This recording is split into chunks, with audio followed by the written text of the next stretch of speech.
Τίνα μου, καλημέρα. Πού ακριβώς είσαι? Τίνα. Καλημέρα σας, καλή τσικνοπέμπτη.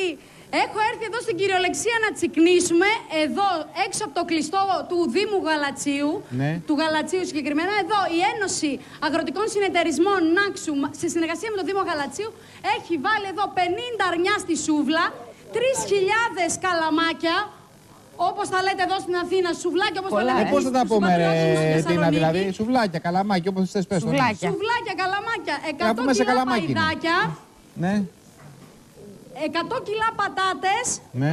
Και είναι όλα δωρεάν για τον κόσμο εδώ να τα φάνε. Λοιπόν, και πάμε εδώ να βγάλουμε το αρνία τη σούβλα. Πάμε με το Στέλιο τον Κορέα εδώ να με βοηθήσει, ο οποίος είναι ο σεφ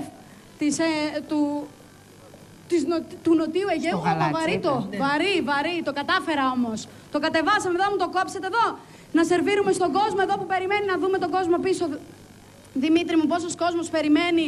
Εδώ σερβίρεται ο κόσμος, τρώει δωρεάν πατάτες, αρνιά.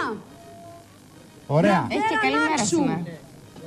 Μια χαρά, έχει και καλημέρα, βοηθάει να πάει ο κόσμος. Λοιπόν, να σας δείξω γιατί το γλέντι εδώ είναι μεγάλο. Ακολουθήστε με από εδώ, πατάτα Νάξου. Αχορεύουνε κιόλας εκεί βλέπω. Εδώ, οι πατάτες Νάξου είναι οι καλύτερες πατάτες της Ελλάδος. Οι καλύτερες πατάτες της Ελλάδος, Γιώργο. Οι καλύτερες πατάτες. Εδώ χαμός, γραβιέρες. Και χορεύουνε αξιώτικα, νησιώτικα. Και χορεύουν αξιώτικα εδώ. Και λέω να πω κι εγώ, Γιώργο, εδώ να σύρω το χορό, γιατί το γλέντι είναι μεγάλο. Για μισό λεπτό εδώ. Στο γαλάτσι όλα αυτά, στο Άλτος Βέικου. Βασίλη, στο γαλάτσι όλα αυτά. Ωραία, να πάει ο κόσμος, ψήνονται τα... Είμαστε από το Σύλλογο Δανακετών Νάξου και από το Σύλλογο Φιλοτιτών Νάξου. Ωραία. Θα μάθετε εδώ να χορεύω. Ελάτε, μια χαρά. Για πάμε. Άντε, Τίνα, καλό γλέντι να πάει ο κόσμος εκεί, είναι και ωραία μέρα.